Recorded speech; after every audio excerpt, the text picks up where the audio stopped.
उद्योजकाचा आहे का?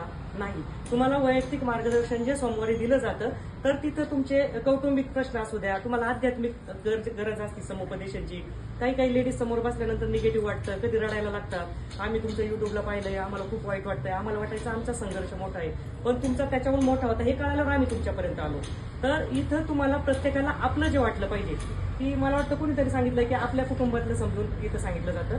तर हाच फॉर्म्युला तुम्ही सगळ्यांनी एकमेकीसाठी वापरायचा आहे. प्रत्येकीने एकमेकीला जर असं मदत केलं, तुमच्यासारख्या आजूबाजूच्या ज्या गरजू असतात, जर 2 महिला इथं आल्या, एखादी सक्षम झाली, तर मी नेहमी म्हणते फुलं वाटणाऱ्याच्या हाताला सुगंध हा येतच असतो. म्हणजे तुम्हाला त्याच्या ब्लेसिंग आणि दुवा मिळत असतात. तर प्रत्येकीने हे लक्षात घ्यायचं. उरला प्रश्न गुंजनच्या प्रश्नाकडे येते, की काही लेडीजला व्यवसाय करायचा आहे पण मीटिंगला यायचं नाही. इथून आपण संस्थेबद्दल बोलायला सुरुवात केली, तर किती जणांना वाटतंय की तुम्हाला फक्त फॉर्म भरून ग्रुप जॉईन करून व्यवसाय मिळेल का? नाही. हा व्हॉट्सअप ग्रुप आहे का? नाही. हा 8 तास काय आहे? मला एक मॅग्नेटची कंपनी सांभाळून तिथं एमडी म्हणून राहून आता ते लोक आले होते बँकेच्या सहाय्या. मला तुमच्यासारखी खूप काम आहे. मला पण लोन प्रकरण असतील, मला लोकांचं असेल, एम्प्लॉईचं असेल, सगळ्या गोष्टी मला पण. कुटुंब आहे, मुलं आहे, संसार आहे, कामाला बायका जरी असल्या तर आपल्याला तेल मिठापासून सगळं पाहावं लागतं. काय बॅकअप प्लॅन नसतो आपल्याकडे. सगळ्यांकडे सासू नाही, सगळ्यांकडे जाव नाहीये, घरामधल्या कामवाल्यांना आपण प्रत्येक ठिकाणी पाठवू शकत नाही. तर हे सगळं करून हे जो करण्याचा अट्टाहास आहे ना, असं एक उदाहरण तुम्ही दाखवा की तुमच्याकडून मला आज रोजी जर 306K 3,06,000 फॉलोअर असताना अंजली मॅडम सांगतील पेड प्रमोशनचे 500 रुपये तर कन्सल्टन्सीचे मिळेल पर पर्सन. समोर बसून 1000 सोडा 500 तर मिळतील. मी छान अशी क्रिएटिव्ह तयार केलं आणि पाठवलं. नक्कीच व्यवसाय होणार. तुमच्या प्रत्येक समस्येवर इलाज मिळेल. संस्थेचा नंबर नोट करा, मला कॉन्टॅक्ट करा. तुमचा व्यवसाय कसा वाढत नाही, तुम्हाला समुपदेशन केलं जाईल. तुमच्या कौटुंबिक समस्येवर इलाज, तुम्ही कुठला गुरु करावा, का करावा, स्वामी सेवा कशी करावा, मिळणार का नाही मिळणार. निस्वार्थी शब्द हा आहे. इथं मला त्याची गरज नाही. मला माहिती स्वामींनी माझ्यासाठी लायकीपेक्षा खूप दिले. मला त्याचा तुमच्यासाठी वापर करायचा.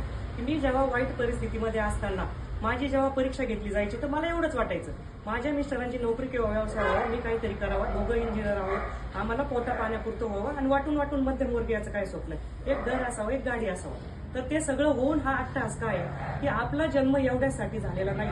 आपल्यासारख्या असंख्य तुमच्यासारख्या महिलांचं प्रेरणास्थान जेव्हा मला बनायचंय तर तुमच्या प्रत्येकीपर्यंत मला पोहोचायचंय. जसं राजश्रींनी सांगितलं की 2 वर्षामधल्या कुठल्या महिलेचं नाव, व्यवसाय परफेक्ट मला लक्षात असतो. हे गॉड गिफ्ट असेल काय माहित नाही मला, पण त्याचा वापर मी राजकीय हेतूने करत नाही की मेमरीचा वापर जसा राजकीय हेतूने होतो. तर तिथे एक निस्वार्थ शब्द आला. आणि आता मेन प्रश्नाचं उत्तर की संस्थेच्या मीटिंगला न येता व्यवसाय होईल का? होणार नाही. त्याला एक शब्द आहे, पीपल एंगेजमेंट आपण म्हणतो किंवा PR स्ट्रॉंग करणं. तर तुम्हाला इथं PR मिळतात. एंगेजमेंट प्रोग्राम जे म्हणतो आपण की तुम्ही जेव्हा फेस टू फेस मला भेटताय, बाकीच्यांना भेटताय, तर तुम्ही मला ध्यानात राहता की इन्स्टाला इतके मेसेंजरला मेसेज येतात किंवा युट्यूबला येतात.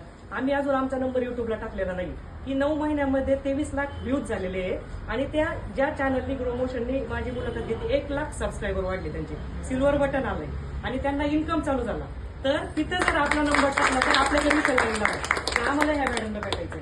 तर आपण तसं काहीच केलेलं नाहीये. पैसा म्हणून ही संस्था नाहीये. पीपल एंगेजमेंट म्हणजे तुम्ही जेव्हा इथं मिटिंगला येत आहे तर तुमचं फेस टू फेस कम्युनिकेशन होतं. आणलेल्या वस्तू आपण इथं स्टॉल सारख्या मांडतो आणि खरेदी विक्री पण होती. येते लक्षात. तर हे तुमच्या प्रश्नाचं उत्तर आहे की तुम्ही फॉर्म भरला तर तुमचा व्यवसाय होणार नाही, कारण तुमची आणि मॅडमची आणि आमच्या सगळ्यांची ओळख होणार नाही. हे कुटुंब आहे, SMBS फॅमिली आहे. तिथं तुम्ही सगळ्यांना भेटा. काही लेडीज रडतात, काही लेडीज फक्त मिटिंगलाच येत राहतात, व्यवसाय मिळू किंवा नाही मिळू. मला वाटतं कल्पनाताई संभाजीनगर औरंगाबादवरून दर मिटिंगला तुमच्या 7-8 मिटिंग तर झाल्या असेल. 6वी मिटिंग, 3 मिटिंगला त्यांना काहीच दिशा न भेटता त्यांनी वैयक्तिक मार्गदर्शन घेतलं. आज त्यांच्या वातीचं का होईना काहीतरी चालू झालंय, व्यवसाय चालू झाला. आज मला शुभांगी मॅडमने 10 डझन फुलवातींची ऑर्डर दिली. थँक्यू राजेश्री मॅडम आणि म्हणजे माझी बिझनेस यांच्यामुळे स्टार्ट झाला. मार्गदर्शन मॅडमकडून मिळालं आणि मला इथून प्रेरणा